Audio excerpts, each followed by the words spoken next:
மது, ராகவ் 2 பேருமே சேர்ந்து கார்டன்ல பேசிட்டு இருக்காங்க. அப்ப ராகவ் சொல்றாரு, "நீ இறந்துட்டன்னு சொல்லும்போது என்னால அத தாங்கவே முடியல. நான் எவ்ளோ ஒரு மன கஷ்டத்துல இருந்தேன் தெரியுமா? எனக்கு ஒரு மாதிரி மன அழுத்தமாவே ஆயிடுச்சு. பயங்கரமா டென்ஷன் ஆயிடுச்சு. என்னால அத தாங்கவே முடியல." அப்படின்னு ரொம்ப ஃபீல் பண்ணி சொல்றாரு. "ஆமா, எனக்கும் அப்படிதான் இருந்துச்சு. ஆனா உங்கள நான் டெய்லி வந்து பார்ப்பேன் தெரியுமா? உங்க ஆஃபீஸ் வாசல்லயே நிப்பேன். டெய்லி பார்த்து பார்த்து உங்கள நான் அவ்ளோ சந்தோஷப்படுவேன்." அப்படின்னு மது சொல்றாங்க. "இங்க பாரு மது, நான் அவ்ளோ மன அழுத்தத்துல இருக்கும்போதும், அபிய கல்யாணம் பண்ணதுக்கு அப்புறம் தான் என்னோட அந்த மன அழுத்தமே குறைஞ்சுது." அப்படின்னு ராகவ் சொல்றாரு. "எனக்கும் புரியுது. ரொம்ப ரொம்ப நல்லவங்களா இருக்காங்க. ஆனா நீங்க கல்யாணம் பண்ணிக்கணும்னு ஆசைப்பட்டேன். ஆனா கல்யாணம் பண்ணுவீங்கன்னு நான் நினைச்சு கூட பார்க்கல." அப்படின்னு மது சொல்றாங்க. "இல்ல அபி என்னோட வாழ்க்கையில வந்ததுலேருந்து எனக்கு நெறைய மாற்றம் இருக்கு." அப்படின்னு சொல்றாரு. "ஆமா, ரொம்ப ரொம்ப நல்லவங்களா இருக்காங்க. நீங்க லவ் பண்ண பொண்ணுன்னா என்னையே வீட்டுக்கு கூட்டிட்டு வந்திருக்காங்க. அப்போ அவங்க ரொம்ப ரொம்ப நல்லவங்களா தான் இருக்கணும்." அப்படின்னு மது சொல்றாங்க. "அவ அப்படிதான் இருப்பா. அவ எப்பவுமே ஒரு தனித்துவமானவ. அவ வந்து எல்லாமே வேற மாதிரி யோசிப்பா." அப்படின்னு சொல்லிட்டு ராகவ் ரொம்ப ஒரு மாரி பாராட்டி சொல்றாரு. "ஆமா, எனக்கு அபிய ரொம்ப பிடிச்சிருக்கு. நீங்க அபிகிட்ட சொல்லுங்க. எப்படியாவது என்ன வீட்ட விட்டு அனுப்பிட சொல்லுங்க." அப்படின்னு மது சொல்றாங்க. "இங்க பாரு மது, இப்போ நீ எதுக்காக இப்படி கஷ்டப்பட்டுட்டு இருக்க? நீ இப்ப தனியா இருக்க. புரியுதா? என்னையும் என்னோட ஃபேமிலில இருக்க எல்லாரையும் மீட் பண்ணணும்னு சொல்லிட்டு தான் உங்க அம்மா, அப்பாவை கூட்டிட்டு நீ ட்ரெயின்ல வந்த. அப்பதான் இந்த ஆக்சிடென்ட் நடந்திருக்கு. இது எல்லாத்துக்குமே காரணமே நான் தான். இப்ப நீ தனியா இருக்க. கண்டிப்பா உனக்கு ஒரு நல்ல வாழ்க்கை அமைச்சு குடுக்கணும். அதுவரைக்கும் நீ எதுவுமே சொல்லாத. அமைதியா இரு." அப்படின்னு ராகவ் சொல்லிட்டு இருக்காரு மதுகிட்ட. "சரி வாங்க போலாம்." அப்படின்னு சொல்லிட்டு அப்படியே அங்கேருந்து போறாங்க. இது எல்லாமே மேலேருந்து அபி அப்படியே பார்க்குறாங்க. மாடியிலேருந்து பார்த்துட்டு அப்படியே ரூம்குள்ள போயிட்டு துணி மடிச்சிட்டு இருக்காங்க. ராகவ் வராரு. வந்த உடனே சொல்றாரு, "இப்பதான் நானும் மதுவும் சேர்ந்து கார்டன்ல பேசிட்டு இருந்தோம்." அப்படின்னு சொல்றாரு. நானும் பார்த்தேன்." அப்படின்னு அபி சொல்றாங்க. "இங்க பாரு, நாங்க 2 பேரும் சேர்ந்து பேசுறதுலயும், ஒண்ணா இங்க இருக்கிறதுலயும் உனக்கு ஏதாவது கஷ்டமா இருக்கா?" அப்படின்னு கேட்குறாரு ராகவ். "எனக்கு என்ன கஷ்டம் இருக்க போது? எனக்கு அதெல்லாம் ஒண்ணுமே இல்ல. இந்த ரூம்குள்ள என்ன நடக்குதுன்னு சொல்லிட்டு மதுவுக்கு என்ன தெரியவா போகுது? அதெல்லாம் ஒண்ணும் இல்ல. எனக்கு எந்த பிரச்சனையும் இல்ல." அப்படின்னு சொல்லிட்டு அபி சொல்றாங்க. "ராட்சசி, அப்படிதான்டி யோசிப்ப நீ." அப்படின்னு சொல்லிட்டு அப்படியே மனசுக்குள்ளேயே லைட்டா பேசுறாரு. என்ன சொல்றீங்க? எதுவா இருந்தாலும் கொஞ்சம் புரியிற மாதிரி பேசுங்க. புரியுதா?" அப்படின்னு சொல்றாங்க அபி. ஒண்ணும் இல்ல அபி." அப்படின்னு ராகவ் சொல்றாரு. ஹால்ல போயிட்டு அப்படியே உட்காந்துட்டுருக்காங்க மது. அப்போ முரளி யோசிக்கிறாரு. "இங்க பாருங்க, இதுதான் கரெக்டான டைமு. நாம போயிட்டு மதுக்கிட்ட பேசலாம்." அப்படின்னு சொல்றாரு முரளி. அப்படியே மதுவ வெளிய கூட்டிட்டு வராங்க. ஹால்ல நின்னு பேசிட்டு இருக்காங்க. "என்னம்மா இப்ப பரவாயில்லல்ல உடம்பு?" அப்படின்னு கேட்குறாங்க சுந்தரி. பரவால்ல, ஒண்ணும் இல்ல." அப்படின்னு சொல்லிட்டு மது சொல்றாங்க. "உனக்கு ஒண்ணு தெரியுமா? உன்ன லவ் பண்ணாருல்ல ராகவ், ரொம்ப ரொம்ப ரொம்ப ஒரு மாரி மன அழுத்தத்துல இருந்தான் தெரியுமா? அவனால அத தாங்கவே முடியல. இந்த கல்யாணம் கூட அவனுக்கு புடிச்சுலாம் நடக்கல. கட்டாயப்படுத்தி தான் அபிய வந்து கல்யாணம் பண்ணி வச்சாங்க." அப்படின்னு சுந்தரி சொல்றாங்க. "ஓ! அப்படியா?" அப்படின்னு சொல்லிட்டு மது கேட்குறாங்க. "ஆமா, ஆமா. அவனுக்கு முழுக்க முழுக்க உன்னோட ஞாபகம் தான். உன்னால அவன மறக்க முடியுமா? முடியாது ஆன்ட்டி." அப்படின்னு மது சொல்றாங்க. "அதே மாரி தான் ராகவ் கூட. அவன் மனசு முழுக்க நீ தான் இருக்க. இந்த அபியெல்லாம் சும்மா புடிக்காம தான் கல்யாணம் பண்ணி வச்சாங்க. ஏதோ வாழ்ந்துட்டு இருக்கான்." அப்படின்னு சுந்தரி சொல்றாங்க. "சரி, நான் போறேன் ஆன்ட்டி." அப்படின்னு சொல்லிட்டு மது அங்கேருந்து போறாங்க. "இங்க பாருங்க அத்தை, கண்டிப்பா ஏதாவது ஒண்ணு பண்ணி மது, ராகவ் 2 பேரும் கல்யாணம் பண்ணி வச்சிடணும். என்னோட அபிய என்கிட்ட குடுத்துடணும். என்னோட அபி என்னோட பொக்கிஷம். நான் பார்த்துப்பேன். எந்த காரணத்த கொண்டும் இந்த ராகவோட நான் சேர விடவே மாட்டேன். மது தான் நமக்கு கிடைச்சிருக்க ஆயுதமே. கரெக்ட்டா யூஸ் பண்ணணும்." அப்படின்னு முரளி சொல்றாரு. "அதெல்லாம் நான் பார்த்துக்கிறேன். நீ கவலையே படாத." அப்படின்னு சொல்லிட்டு சுந்தரி சொல்றாங்க. 2 பேருமே சேர்ந்து பயங்கரமா பிளான் போட்டுட்ருக்காங்க. ஏதாச்சும் பண்ணணும் அப்படின்னு சொல்லிட்டு. அங்கேருந்து ஆஃபீஸ் போறாங்க அபி. ஆஃபீஸ் போயிட்டு எப்பவும் போல ஒர்க் பண்ணிட்டுருக்காங்க. ராகவ் ரூமுக்கு கூப்பிடுறாரு. அங்கேருந்து வராங்க. வந்து அப்படி பார்க்குறாங்க. "இங்க பாரு, நானு, மது 2 பேருமே அங்க அங்க ஒண்ணா இருக்கிறதுல உனக்கு ஏதாவது பிரச்சனை இருக்கா? ஏதாவது ரொம்ப கஷ்டமா இருக்கா? இருந்தா சொல்லு அபி." அப்படின்னு சொல்லிட்டு ராகவ் சொல்றாரு. "இல்லன்னா நாம வந்துட்டு வேற எங்கேயாவது அனுப்பி வச்சிடலாமா?" அப்படின்னு சொல்றாரு. "ஐயய்யோ! இதில எனக்கு என்னங்க கஷ்டமா இருக்க போது? எனக்கு ஒரு கஷ்டமும் இல்ல. நான் தானே கூட்டிட்டு வந்தேன்.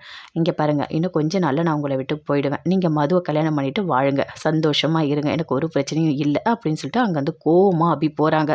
அது எல்லாமே லாவண்யா பார்க்குறாங்க. பார்த்த உடனே ரொம்ப சந்தோஷப்படுறாங்க. "என்ன அபி, முன்ன மாதிரி சந்தோஷம் இல்லவே இல்லையே உன்னோட மூஞ்சில. ஓ! மது வந்துட்டாங்களே, அதனால தான் கஷ்டமா இருக்கியா?" அப்படின்னு சொல்றாங்க. அப்படியே கிண்டல் பண்றாங்க. அங்கேருந்து அபி எதுவுமே பேசவே இல்ல. அமைதியா போறாங்க. லாவண்யா மனசுக்குள்ள ரொம்ப சந்தோஷப்படுறாங்க. "இங்க பாரு, நல்லா தெரிஞ்சுக்கோ. இனிமே மதுவ வச்சு தான் உனக்கு எல்லாமே இருக்கு. மதுவ கூட்டிட்டு வந்ததே நான் தானே. உனக்கு இருக்கு அபி. நீ சந்தோஷமாவா இருக்க?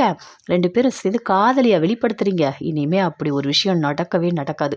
நான் இந்த ஆஃபீஸ்ல இருக்க வரைக்கும் உங்க 2 பேரும் சேர்ந்து நிம்மதியா இருக்கவே விட மாட்டேன் அப்படின்னு சொல்லிட்டு அப்படியே மைண்ட் வாய்ஸில் பயங்கர சந்தோஷமாக அப்படியே யோசிச்சுட்ருக்காங்க. அபி எதுவுமே பேசவே இல்லை, அப்படியே அமைதியாக இருக்காங்க. எல்லாருமே சேர்ந்து வீட்டுக்கு போகிறாங்க. வீட்டுக்கு போனோடனே அபியோட அம்மா அப்பா அத்தை 3 பேருமே வராங்க. வந்தவொடனே வாங்க வாங்க அப்படின்னு சொல்லிட்டு கூப்பிடுறாங்க. கூப்பிட்டோடனே அப்படியே கோவமாக வருது அவங்களுக்கு. மதுவை கூட்டிகிட்டு வராங்க. இவங்க தான் மது அப்படின்னு சொல்கிறாங்க.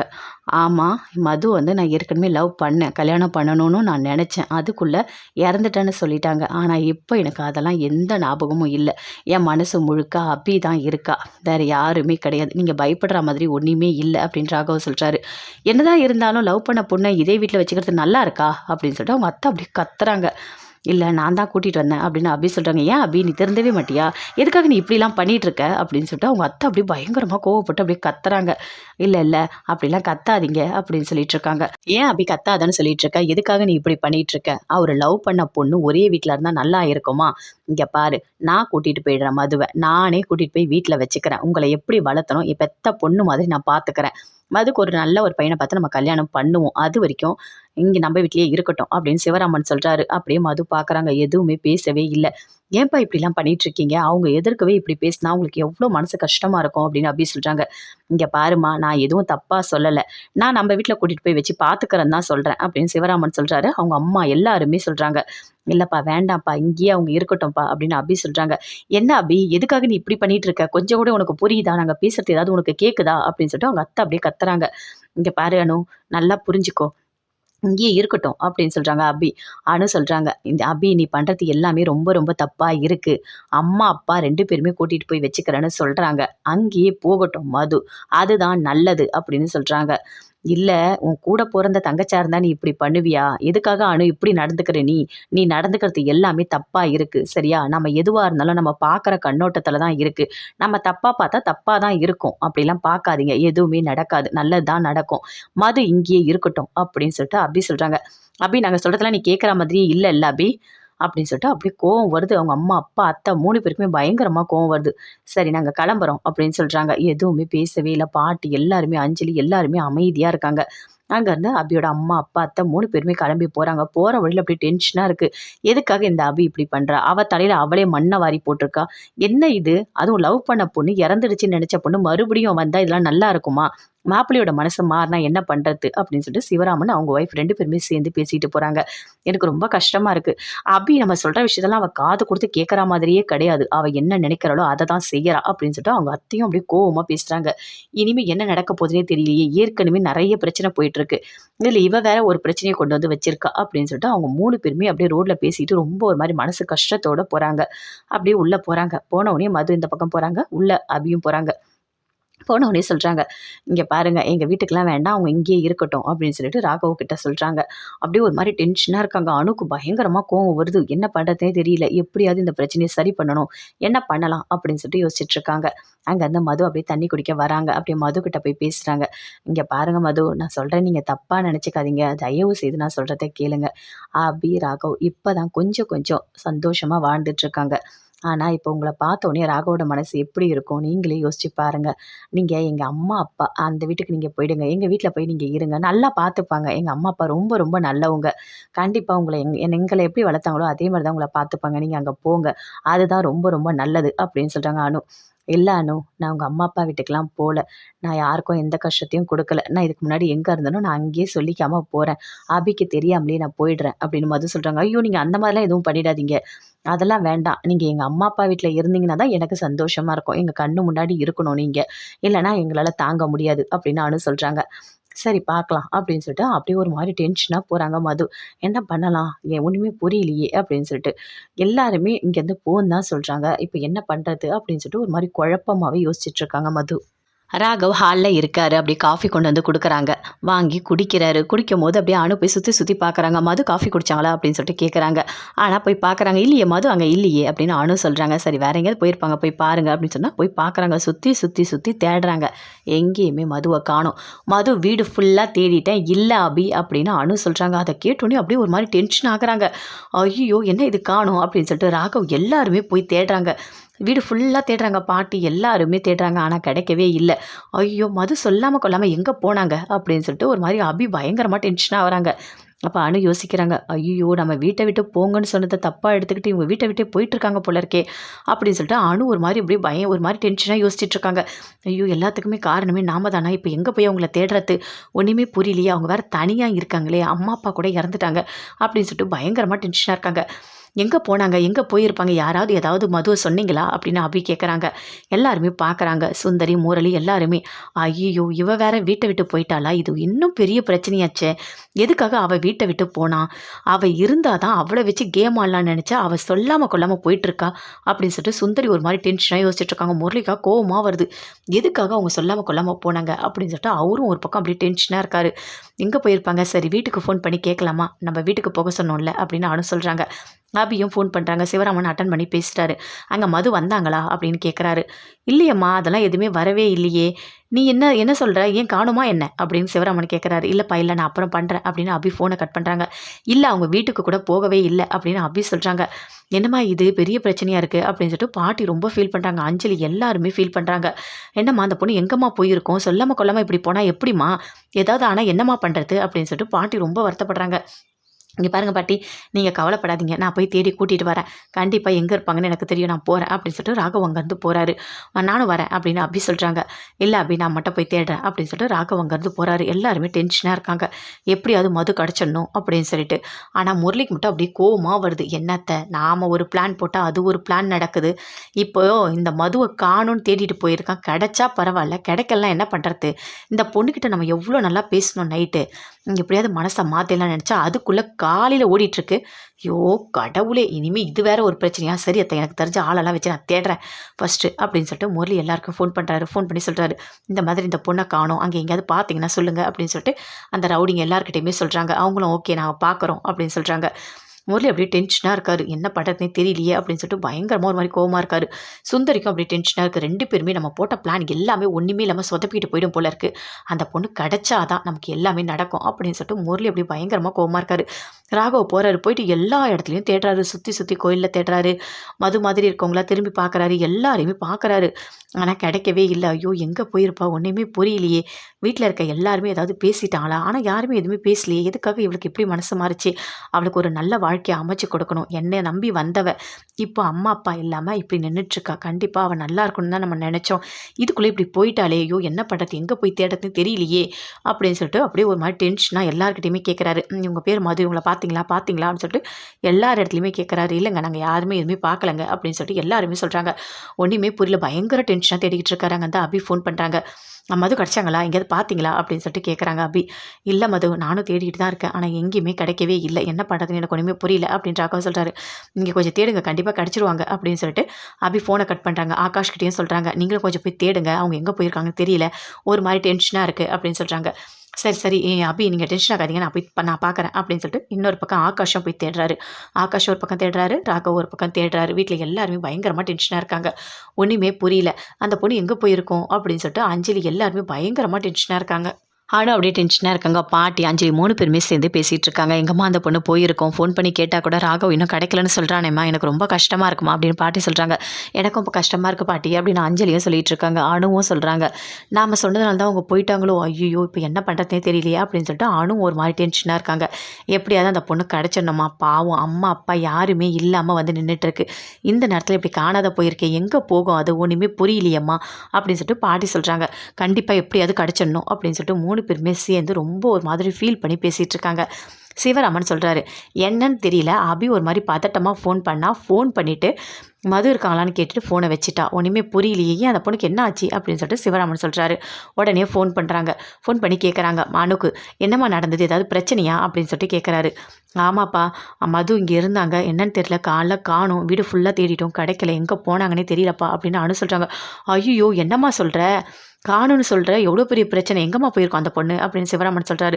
எனக்கும் தெரியலப்பா, எல்லாருமே தேடிட்டு இருக்காங்க, எப்படியாவது அவங்க கிடச்சிடணும் அப்படின்னு சொல்லிட்டு அனு ஃபோனை கட் பண்ணுறாங்க.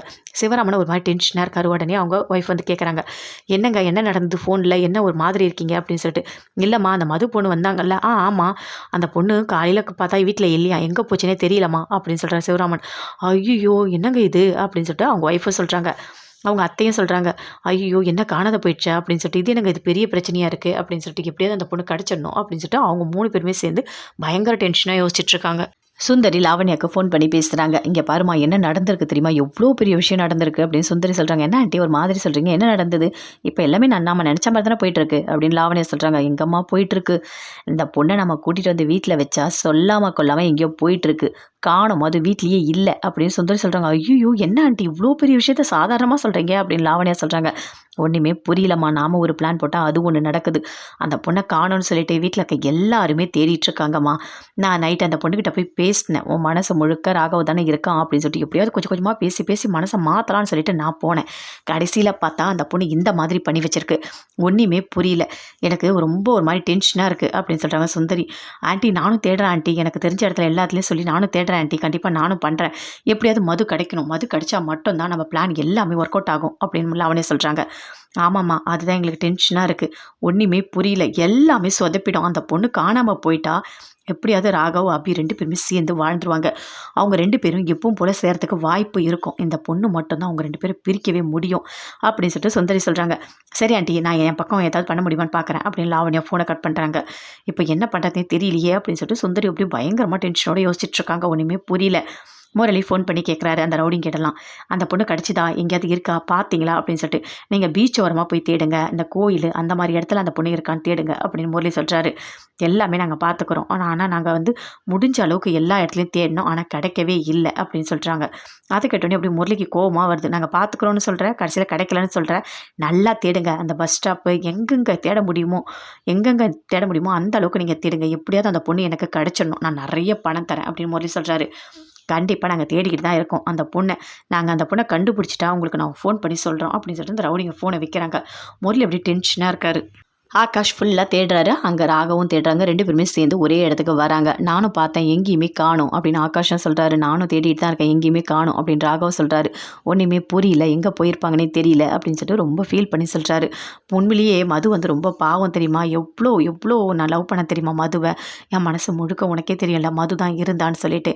இப்போது என்னால் தான் அவள் வாழ்க்கையே இழந்து இருக்கா, இப்போ இந்த நேரத்தில் காணாத போனால் நம்ம என்ன பண்ணுறது அப்படின்னு சொல்லிட்டு ரொம்ப ஃபீல் பண்ணி சொல்கிறாரு. இங்கே பாரு ராகவ், உன்னோட டென்ஷன் எல்லாமே எனக்கு கிளியராக புரியுதா, மதுவை நம்ம தேடி நல்ல வாழ்க்கையை அமைச்சு கொடுக்கணும், அதுதான் நம்மளால் முடிஞ்ச அளவுக்கு நம்ம தேடலாம். சரி வா, நம்ம அந்த கோயில் பக்கம் போய் பார்க்கலாம் அப்படின்னு சொல்லிட்டு 2 பேருமே சேர்ந்து போய் கோயிலாண்டெல்லாம் பார்க்குறாங்க. அங்கே இருக்க கடையெல்லாம் விசாரிக்கிறாங்க. அந்த பொண்ணை பார்த்தீங்களா அப்படின்னு சொல்லிட்டு. இல்லைங்க, நாங்கள் இந்த பொண்ணெல்லாம் பார்க்கல அப்படின்னு சொல்கிறாங்க. எல்லாருமே ஒரு மாதிரி சொல்லிட்டுருக்காங்க. என்ன ராகவும் இவ்வளோ நேரம் தேட்டரும் சுத்தமாக கிடைக்கவே இல்லையே, எங்கே போயிருப்பாங்க, ஒன்றுமே புரியலையே, அவங்க நைட்டே கிளம்பிட்டு இருக்காங்க, அதனால தான் நம்ம வந்து அவங்கள தேட முடியல அப்படின்னு சொல்லிட்டு டென்ஷனாக சொல்லிட்டுருக்காரு. ஏதாவது ஊருக்கு ஏதாவது கிளம்பி போயிட்டுருப்பாங்களா, அவங்களுக்கு ஏதாவது சொந்த ஊர் இருக்கா அப்படின்னு சொல்லிட்டு ராகவ் கிட்டே கேட்குறாங்க. இல்லை எனக்கு அதை பற்றிலாம் எதுவுமே தெரியல அப்படின்னு சொல்லிட்டு ராகவ் சொல்கிறாரு. சரி, நம்ம முடிஞ்ச அளவுக்கு தேடலாம், வீட்டில் வேறு எல்லாரும் டென்ஷனாக இருக்காங்க, பயங்கரமாக ஒரு மாதிரி கோவமாக வருது, என்ன பண்ணுறதுனே தெரியல அப்படின்னு ஆகாஷ் சொல்கிறாரு. சரி, நம்மளால் முடிஞ்ச வரைக்கும் நம்ம தேடலாம் வா அப்படின்னு சொல்லிட்டு 2 பேருமே சேர்ந்து பயங்கர டென்ஷனாக தேடிட்டு இருக்காங்க. அப்பப்போ அபி ஃபோன் பண்ணி ஆகாஷ்கிட்டையும் கேட்குறாங்க, எங்கேயாவது மது கிடச்சாங்களா அப்படின்னு சொல்லிட்டு. இல்லை அபி, நானும் முடிஞ்ச அளவுக்கு தேடிட்டு தான் இருக்கேன், ராகவ் நானும் ஒன்றா தான் இருக்கோம், தேடிட்டு தான் இருக்கோம், கண்டிப்பாக நாங்கள் வந்து தேடி கூட்டிகிட்டு வந்துடுவோம் அப்படின்னு சொல்கிறாங்க. சீக்கிரம் பாஸ், குட்டி பாஸ், எப்படியாவது கொஞ்சம் ட்ரை பண்ணுங்கள், ரொம்ப கஷ்டமாக இருக்குது அப்படின்னு அபி ரொம்ப ஃபீல் பண்ணி சொல்கிறாங்க. இங்கே பாருங்கள் அபி, நீங்கள் ஃபீல் பண்ணாதீங்க, எங்களால் முடிஞ்ச வரைக்கும் கண்டிப்பாக தேடி நாங்கள் கூட்டிகிட்டு வரோம் அப்படின்னு ஃபோனை கட் பண்ணுறாங்க. அபி அப்படியே ரொம்ப ஒரு மாதிரி வருத்தமாக இருக்காங்க. என்ன இது இவ்வளோ பெரிய விஷயம் நடந்திருக்கே அப்படின்னு சொல்லிட்டு. அபியோட அத்தை சொல்கிறாங்க, சரி அந்த பொண்ணு கிடைக்கலாம் போட்டோம், அது இதுக்கு முன்னாடி எங்கே இருந்தால் அங்கேயே இருக்கட்டும் அப்படின்னு அவங்க அத்தை சொல்கிறாங்க. என்னக்கா இப்படி பேசிகிட்டு இருக்க, அந்த பொண்ணு பாவம் அம்மா அப்பாலாம் இழந்துருக்குன்னு சொல்கிறாங்க, நீ என்னக்கா இப்படி பேசுகிற அப்படின்னு சிவராமன் சொல்கிறாரு. வேறு என்ன பண்ண முடியும், நம்ம வீட்டுக்கு கூப்பிட்டா வரலை, நம்ம வீட்டில் வந்து இருந்திருக்கலாம்ல, எவ்வளோ நல்லா இருந்திருக்கும், நாமளும் நம்ம பொண்ணை வளர்த்துருக்க மாதிரி இந்த பொண்ணை நல்லா பார்த்துருக்கலாம், கல்யாணம் பண்ணி வச்சிருக்கலாம். அந்த பொண்ணு எதையுமே கேட்கவே இல்லை, இந்த அபி சுத்தமாக ஒத்துக்க மாட்டா எதுக்குமே.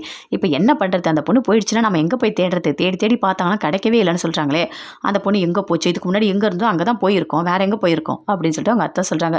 அக்கா என்னதான் இருந்தாலும் கொஞ்சம் மனசு கஷ்டமாக தானேக்கா இருக்கும், அந்த பொண்ணுக்கு நம்ம நல்ல ஒரு கல்யாணம் பண்ணி வச்சிட்டோம்னா ஏதோ நம்மளால் பாதிக்கப்பட்ட பொண்ணு நல்லா இருக்குன்னு சொல்லிட்டு மாப்பிள்ளைக்கும் கொஞ்சம் சந்தோஷமாக இருக்கும்க்கா அப்படின்னு சொல்கிறாரு.